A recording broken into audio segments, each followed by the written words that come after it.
Hey everyone, in this video I'll show you how to verify your Worldcoin account without using an ORB. Let's jump right in. Open the World app account on your phone and create your account. Follow the initial prompts to set it up. Once you are in, the app might suggest you to find an ORB nearby your location. Tap it to check if there is one available in your area. If no ORB is available in your country, go back to the main screen, tap on Verify Your Humanity. Now, instead of tapping I am with an ORB, look for the option that says Verify without an ORB. Choose Verify using your passport, follow the on-screen instructions. The app will ask you for a clear photo of your valid passport and some basic personal details.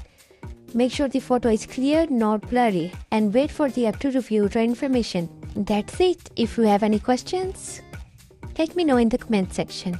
Subscribe.